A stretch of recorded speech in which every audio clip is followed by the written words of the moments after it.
Hello students, previous video के अंदर जो टॉपिक हमने डिस्कस किया था वो अपना टॉपिक था कैलकुलेशन ऑफ मॉलिक्यूलर फॉर्मूला। वहाँ पर हमने डिस्कस किया था कि किसी भी केमिकल कंपाउंड का परसेंटेज कंपोजिशन की हेल्प से मॉलिक्यूलर फॉर्मूला कैसे कैलकुलेट करते हैं।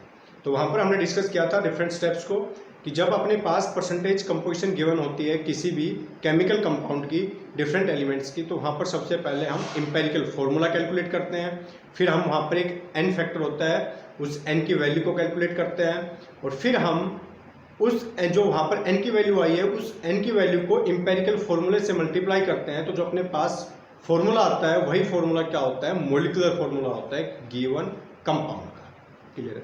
तो इन सब चीज़ों के बारे में हमने प्रीवियस वीडियो के अंदर डिस्कस किया था। अभी जो नेक्स्ट टॉपिक हम डिस्कस करने जा रहे हैं वो अपना टॉपिक है लिमिटिंग रिएक्टेंट या लिमिटिंग रिएजेंट। किसी भी केमिकल रिएक्शन के अंदर लिमिटिंग रिएजेंट या लिमिटिंग रिएक्टेंट का मतलब क्या है, इस चीज के बारे में डिस्कस करेंगे। क्लियर? तो अपने पास टॉपिक है किसी भी केमिकल रिएक्शन के अंदर लिमिटिंग रिएजेंट या लिमिटिंग रिएक्टेंट क्या होता है, इस चीज के बारे में डिस्कस करेंगे। क्लियर? यानी कि अपने पास कोई केमिकल रिएक्शन है तो वहां पर हमारे पास क्या होता है, रिएक्टेंट्स होते हैं। तो किस रिएक्टेंट को हम लिमिटिंग रिएक्टेंट बोलेंगे, इस चीज के बारे में डिस्कस करूंगा। क्लियर है? तो यहाँ पर मान लें मेरे पास कोई रिएक्शन है। सबसे पहले मैं एक एग्जांपल लेता हूँ, उससे क्लियर करता हूँ, फिर इसकी डेफिनेशन लिखवाऊंगा आपको। मान लें मेरे पास एक रिएक्शन है जिसके अंदर रिएक्टेंट है A प्लस B, दो रिएक्टेंट है और प्रोडक्ट बना रहे हैं C। मान लें इस केमिकल रिएक्शन की जो बैलेंस्ड केमिकल इक्वेशन है वो है ये, यानी कि जब मैंने A को 2 से मल्टीप्लाई किया तो ये इक्वेशन क्या होगी, बैलेंस होगी, यानी कि किसी केमिकल रिएक्शन की बैलेंस्ड केमिकल इक्वेशन। क्लियर? अब यहाँ पर हमें क्या इंफॉर्मेशन मिलती है इस बैलेंस्ड केमिकल इक्वेशन से कि अपने पास जब B का 1 मोल होगा तो A के कितने मोल होने चाहिए, 2 मोल, यानी कि A के 2 मोल B के 1 मोल के साथ रिएक्ट करेंगे। यानी कि ये इनका सिंपलेस्ट रेशियो, A के 2 मोल होने ही चाहिए और B का कितना होना चाहिए, मिनिमम 1 मोल होना चाहिए। तब अपने पास क्या मिलता है, प्रोडक्ट C मिलता है, उसका 1 मोल मिलता है। क्लियर?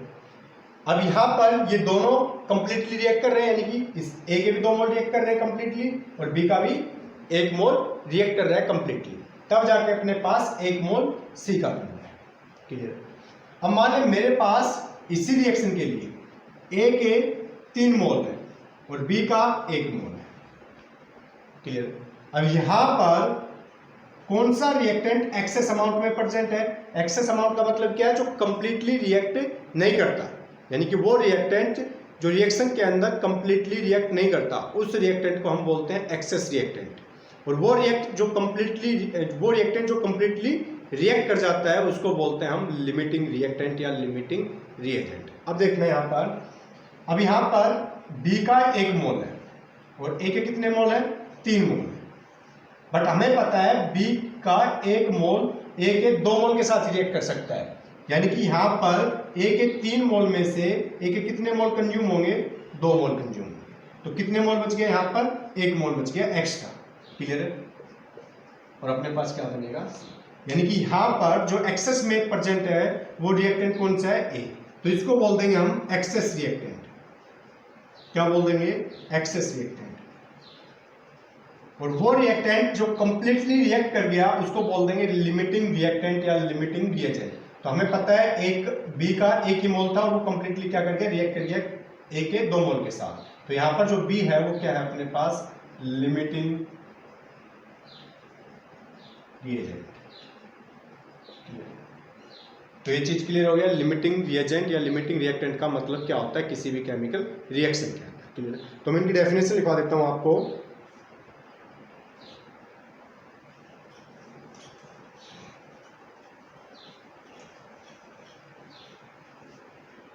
लिमिटिंग रिएक्टेंट क्या होता है,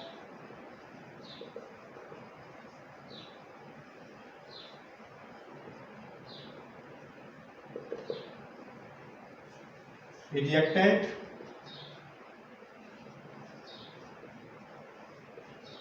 which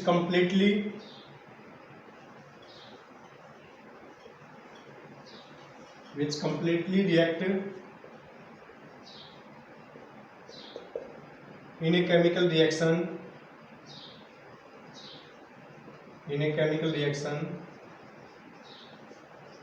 it's called limiting reactant। Clear है? और एक होता है अपने पास एक्सेस रिएक्टेंट, इसको हम लिमिटिंग, या इसको हम क्या बोल सकते हैं, लिमिटिंग रिएजेंट भी बोल सकते हैं।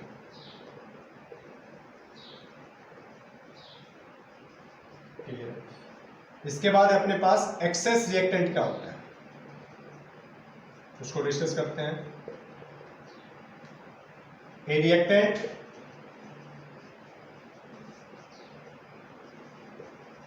which does not completely react या completely consumed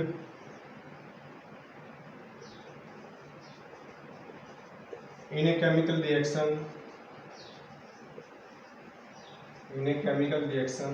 is called excess reactant।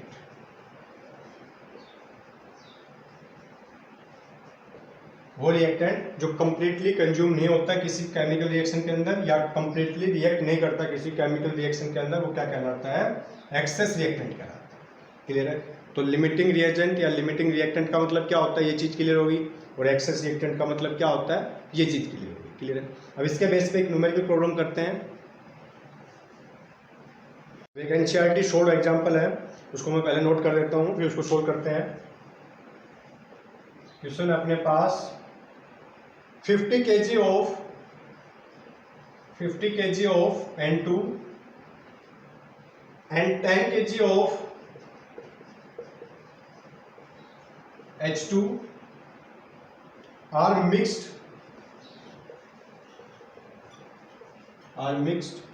to produce NH3 gas। Calculate the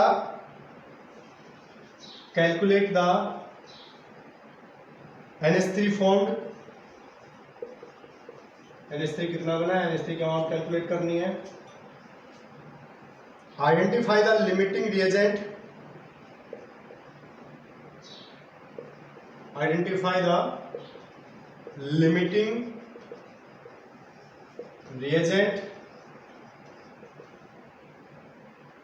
in the production of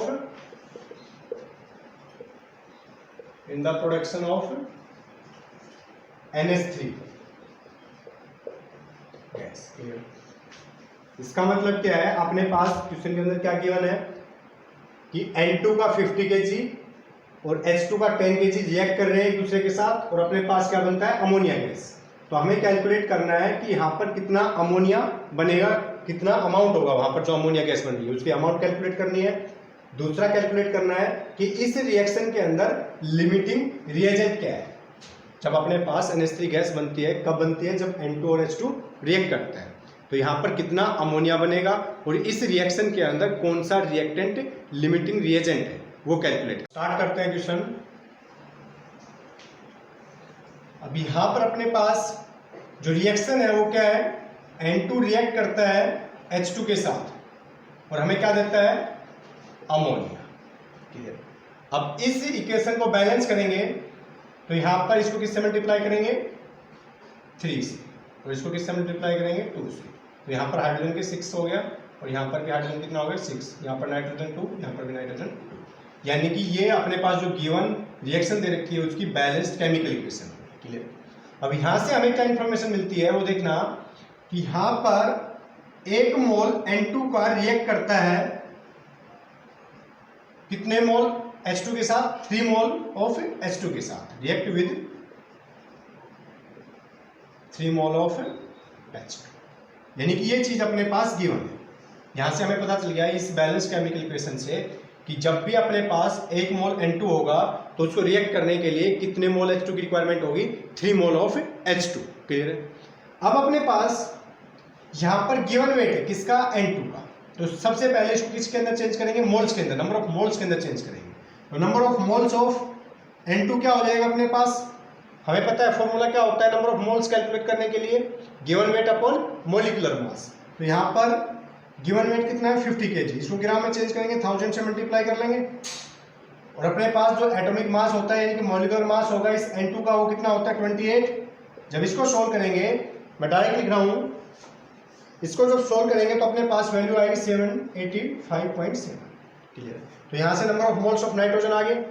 इसी प्रकार जब number of moles of hydrogen calculate करेंगे, गिवन वेट 10 kg ग्राम में change कर लेंगे, 1000 से multiply कर देंगे, अपॉन में मोलिकुलर मास कितना है 2.0193 के आसपास होता है इसका। जब इसको सोल्व करेंगे तो अपने पास वैल्यू आएगी 4960.3। क्लियर है। तो अपने पास मोल्स आ गए नाइट्रोजन के और हाइड्रोजन के। क्लियर है। अब यहाँ पर हमें पता है कि 1 मोल नाइट्रोजन का रिएक्ट करता है 3 मोल हाइड्रोजन के साथ, यानी कि अपने पास यहाँ पर नाइट्रोजन के मोल हैं 1785.7 मोल। क्लियर है। तो हाइड्रोजन के कितने मोल चाहिए हमें, इसका 3 टाइम। क्लियर है। यहाँ से हमें पता चल रहा है कि 1 मोल अगर नाइट्रोजन का लेते हैं तो 3 मोल किसका होना चाहिए, 3 टाइम किसका होना चाहिए, हाइड्रोजन का। तो इसी प्रकार अगर अपने पास नाइट्रोजन कितने मोल है तो इसका 3 टाइम किसका होना चाहिए, हाइड्रोजन के मोल्स होने चाहिए, तभी अपने पास क्या होगी, केमिकल रिएक्शन होगी। इसका मतलब क्या है, 1785.7 mole of N2 react with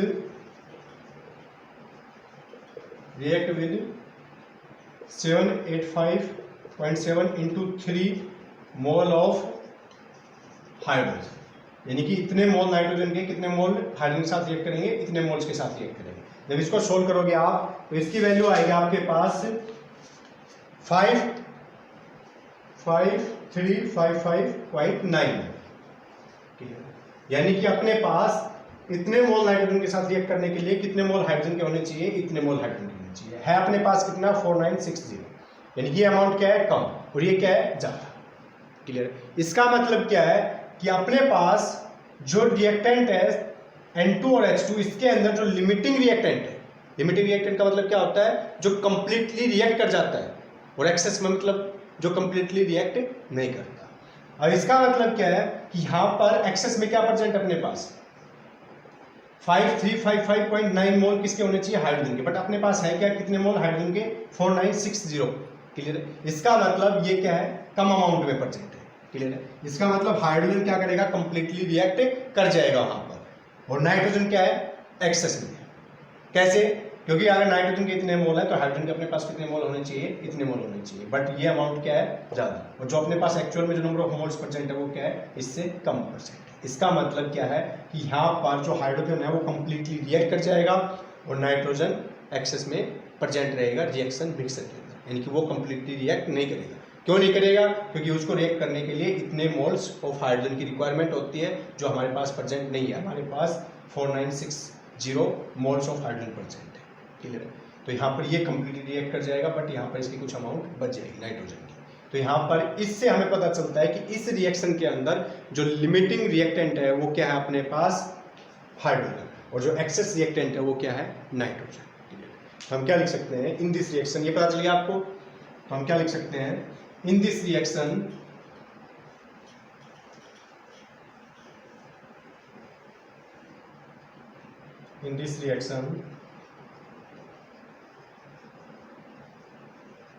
N2 is excess reactant and H2 is limiting reagent। Clear, ये चीज क्लियर हो गई। अब जो हमसे नेक्स्ट पार्ट में कैलकुलेट करवा रहा है, क्या कैलकुलेट करवा रहा है, calculate the amount of NH3, यानी कि यहां पर कितना NH3 बनेगा वो कैलकुलेट करना है। अब उसको कैलकुलेट करते हैं, देखना यहां पर हमारे पास जो लिमिटिंग रिएजेंट है वो क्या है, हाइड्रोजन, ये चीज हमें पता है। क्लियर है। और हमें यहां से पता चल रहा है कि 3 मोल ऑफ H2 जब रिएक्ट करता है तो कितना मोल अपने पास अमोनिया का बनता है, 2 मोल बनता है। क्लियर है। और अपने पास अब जो मोल प्रेजेंट है वो हाइड्रोजन के कितने मोल्स प्रेजेंट है, हमने अभी कैलकुलेट किया था, कितना मोल प्रेजेंट है, वो अपने पास है 4960.3 मोल ऑफ H2, इतने मोल अपने पास हाइड्रोजन के प्रेजेंट है। और हमें यहाँ पर पता है कि 3 मोल जब हाइड्रोजन की रिएक्ट करते हैं तो 2 मोल किसका बनता है, अमोनिया का बनता है, क्लियर। अब 1 मोल जब हाइड्रोजन का रिएक्ट करेगा तो अपने पास कितना मोल बनेगा, 2/3 ऑफ NH3, बट अपने पास है कितना 4960.3 mole of hydrogen react gives ammonia का कितना देगा 4960.3। इसको सोल्व करेंगे तो अपने पास जो वैल्यू आएगी वो आएगी अपने पास 3306.9 मोल। इसका मतलब क्या है कि जब हाइड्रोजन के, हमें पता है हाइड्रोजन क्या है, लिमिटिंग रिएजेंट, यानी कि ये कंप्लीटली रिएक्ट कर जाएगा रिएक्शन के अंदर। तो यहाँ पर जब इतने मोल हाइड्रोजन के रिएक्ट करेंगे तो अपने पास कितने मोल अमोनिया के बनेंगे 3306.9, क्लियर है। और हमें यहाँ पर अमाउंट कैलकुलेट करनी है, ग्राम में चेंज कर लेंगे इसको। तो हमें पता है नंबर ऑफ मोल्स क्या होता है, नंबर ऑफ मोल्स होता है given weight upon molecular mass, clear है। तो मॉलिक्यूलर मास गिवन वेट है अपने पास, गिवन वेट हमें कैलकुलेट करना है, नंबर ऑफ मोल्स है अपने पास, नंबर ऑफ मोल्स कितने हैं 3306, गिवन वेट हमें कैलकुलेट करना है, मान लिया वो x है, और मॉलिक्यूलर मास कितना हो जाएगा, कितना है अपने पास, अमोनिया है 14 + 3 यानी कि 17। इसको सोल्व करोगे आप 3306 × 17, इसको सोल्व करोगे तो आपके पास जो वैल्यू आएगी वो आएगी 56217 ग्राम। इसको केजी में चेंज करोगे तो आपके पास हो जाएगा ये 56.217 केजी, यानी कि जब हाइड्रोजन के इतने मोल रिएक्ट करेंगे तो अपने पास जो अमोनिया बनेगा वो कितना बनेगा 56.271 केजी बनेगा, क्लियर है। तो आपको समझ में आ गया लिमिटिंग रिएक्टेंट का मतलब क्या होता है या लिमिटिंग रिएजेंट का मतलब क्या होता है और एक्सेस रिएक्टेंट का मतलब क्या होता है, क्लियर है। तो ये सब चीज़ें क्लियर होगी। तो जो फर्स्ट चैप्टर था अपना, उसका जो थ्योरेटिकल पोर्शन था वो अपना कंप्लीट हो चुका है, क्लियर। अब आपको एक बार कंप्लीटली इस चैप्टर को रिवाइज करना है और फिर आपको एनसीईआरटी प्रॉब्लम्स को सोल्व करना है। अगर कोई आपको प्रॉब्लम आए तो कमेंट में मेरे को बताना, मैं आपको उसका सॉल्यूशन बता दूंगा, क्लियर है। नेक्स्ट वीडियो में मिलते हैं नेक्स्ट चैप्टर के साथ।